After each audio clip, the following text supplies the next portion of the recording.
Hello everyone, good morning. আমি ঘৰলৈ বোলে একদম ৰেডি হৈ আছো 4:30 হৈছে এতিয়া উঠি দিলো সোনকালে কাৰণ ইয়াৰ পৰা অকণমান দূৰ আছে সেইকাৰণে উঠি মেলি আগতে ৰেডি হৈ লওঁ কাৰণ ফ্লাইট 9টা মান বজাত আছে আমাৰ 9:10 মানত সোনকালে যোৱাটো বেছি ভাল কাৰণ এইটো দিল্লী এয়াৰপৰ্টৰ ৰুল ৰেগুলেশ্যন নাজানো বৰ্ডিং পাছ বনোৱা বা কিবা কিবি সেইখিনি কৰিব লাগে আৰু যিহেতু এবাৰ 1 ঘণ্টা 1.5 ঘণ্টা দূৰ আছে অলপ সোনকালে ওলাই যাম টাংকিৰ পানী শেষ হৈ গৈছে আমাৰ বাথৰুমত পানী নাই কি হৈ পানী পেলাই দিলা নেকি চিচি কি কৰিলা তো সেই পানীখিনি সেইটো পানী শেষ আমি এতিয়া মিনাৰেল ৱাটাৰ ল'ব লাগিব মোক ধুবলৈ তোমাৰ হৈ যাব ইমানখিনি হয় নাই অলপ থৈ দিবা মোৰ কাৰণে খাবলৈ বচাই চলিব লাগিব এতিয়া উপায় নাই এতিয়া চব বন্ধ হৈ আছে ইমানখিনি তুমি কুলি কৰিব পাৰিবা কিমান মূল্যৱান চাচোন পানী নাথাকিলে হয় নাই পানীৰ যেতিয়া মূল্যটো বুজি পোৱা যায় ইমানখিনি তুমি মুখখনটো কুলি কৰিব পাৰিবা এটলিষ্ট এটা ধুই দিবা অকণমান খালি এঘটমান খাই দিবা আৰু মই ঘৰত খাম উপায় নাই চলনা তো পড়েগা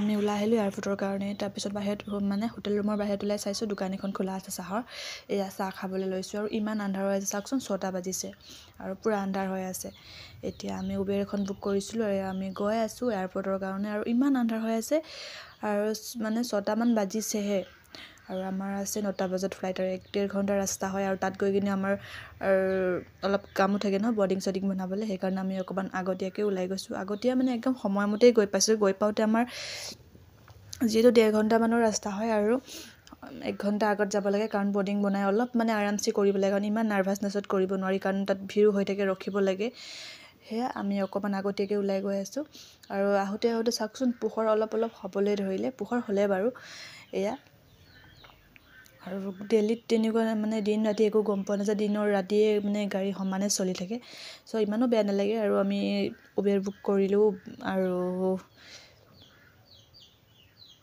আমি গৈ আছোঁ এইফালে আণ্ডাৰগ্ৰাউণ্ড দি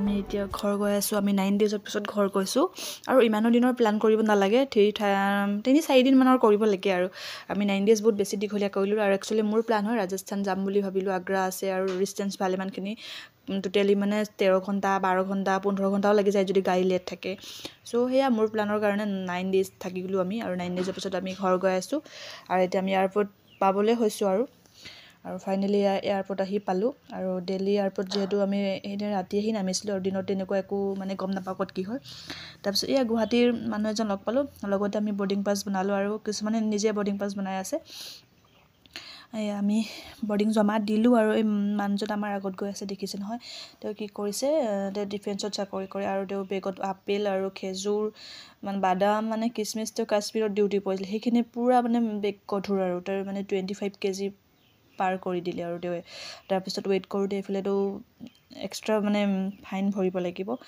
এয়া মানুহজনে তাৰপিছত আমি বেগ দিলোঁ আৰু আমি কেবিনত আমাৰ বেগত মানে তেওঁ হাতত লৈ ল'লে কেবিনৰ কাৰণে আৰু তাত 25 কেজি ওপৰত আহিলে তাৰপিছত এক্সট্ৰা বেগ দিলোঁ আৰু বেগ দিওঁতে তেওঁৰ অলপ হেল্প হ'ল নহ'লেতো হয়তো ফাইন দিব লাগিলে হয় বেগ নাথাকিলে বা তেনে কিবা এটা কৰিব লাগিলে হয় কিন্তু সেইকাৰণে সদায় বস্তু প্লেনত উঠাৰ আগত ৱেইট কৰি ল'ব লাগে নিজৰ ঘৰৰ পৰা জুখি ল'ব লাগে ক'ত কিমান কেজি হৈছে যিহেতু তাত গৈ বেগ খোলা এইবিলাক কৰি থকাতকৈ আৰু যদি সময় কম থাকে বহুত প্ৰব্লেম হৈ যায়। সেয়া মোৰ ওচৰতে বেগ আছিলে বুলি মই বেগ দিলোঁ। আৰু দিল্লীত এইটো ছিষ্টেম ভাল হয়, আমি সোনকালে আহিলোঁ বুলি এনেকুৱা ৰেষ্ট কৰা ৰুম আছে, মানে অলপ শুই থাকিব পাৰি স্লিপাৰ টাইপৰ। আৰু গেট নাম্বাৰ ওচৰত থাকিলে ফ্লাইটত উঠিবলৈ সুবিধা হয় আৰু মানে একেবাৰে ওচৰত আৰু ফ্লাইট উঠাৰ মানে।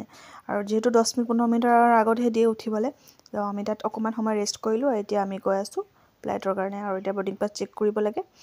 আৰু আজি দিনৰ এক্সপিৰিয়েঞ্চটো ভাল লাগিছে, যিহেতু আমি সেইদিনাখন গধূলি সময়ত গৈছিলোঁ, মানে ৰাতিয়ে হৈ গৈছিলে আৰু ৰাতি 10টামান বজাত গৈ নামিছোঁ। আৰু এতিয়া দিনত ভাল লাগিছে, দিনৰটো বেলেগ। আৰু এয়া তেওঁৰ মই উঠিবলৈ গৈ আছোঁ ফ্লাইটত। আৰু আজি আৰামছে উঠিছোঁ বাৰু। সেইদিনাখন অকণমান খৰদৰ মানে সময় কম আছিলে, সেইটো একেবাৰে সময়ত মাতিলে। আৰু তাৰপিছত আজি আৰামছে আমি তেওঁৰ মই এনাউন্স কৰাৰ লগে লগে আমি নামি আহিলোঁ। তেতিয়া মানে যিকোনো কাম ধুনীয়াকৈ কৰিব পাৰি, ভিডিঅ' অকণমান কৰিব পাৰিছোঁ। এয়া ভিতৰলৈ সোমাই গৈ আছোঁ।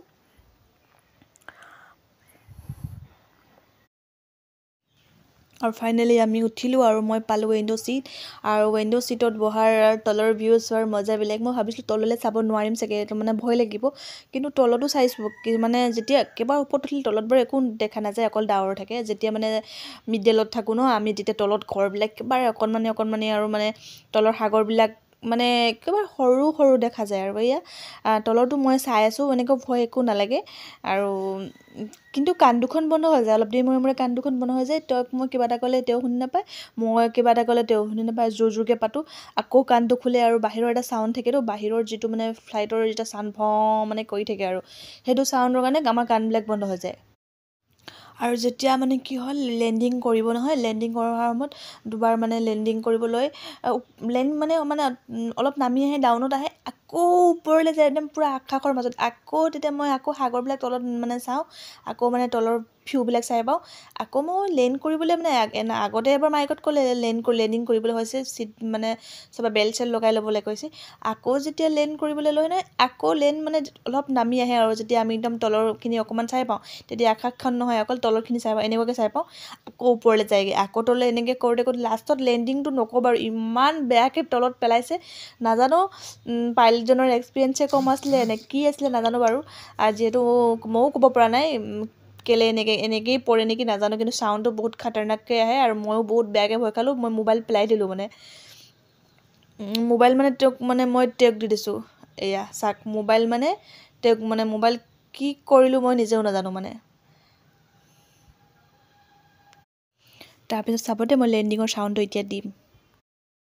যেতিয়া লেণ্ড কৰিবলৈ বা উৰিবলৈ লয় নহয়, এই ওপৰৰ দেখিছেনে, সেই পাখিবিলাক ফাঁক হৈ যায়। এইবিলাক চাওক, মানে এইবিলাক একদম এটা চাউণ্ড এটা দিয়ে, ওপৰত ফাঁক হৈ যায়। এইবিলাক চাওক, এয়াৰ লয় মানে সিহঁতে, এয়াৰটো মানে পাছ কৰে মানে একদম পূৰা খোল খাই যায় আৰু মানে অলপ অলপ ফাঁক হৈ যায়। আকৌ যেতিয়া ওপৰলৈ একদম পূৰা উৰিবলৈ, তেতিয়া মিলি যায়।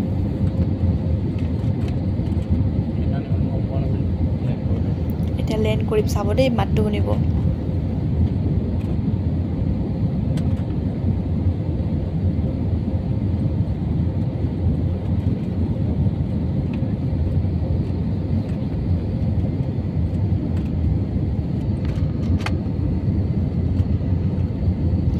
আমি দিল্লীত গৈ এনেকুৱা লেণ্ড কৰোঁতে, দিল্লীত এনেকুৱা চাউণ্ড কৰা নাছিলে, গুৱাহাটীতে কৰিলে বাৰু। আৰু মোবাইল পৰি গৈছিলে। আৰু এয়া মাতটো শুনিলে নহয়, আৰু এইটোতো বাৰু একো নাই, মোবাইলৰ দ্বাৰা অকণমানে পাইছে, কিন্তু আমি যে পাইছোঁ আৰু ঠেকেচ খাইছোঁ আৰু মানে।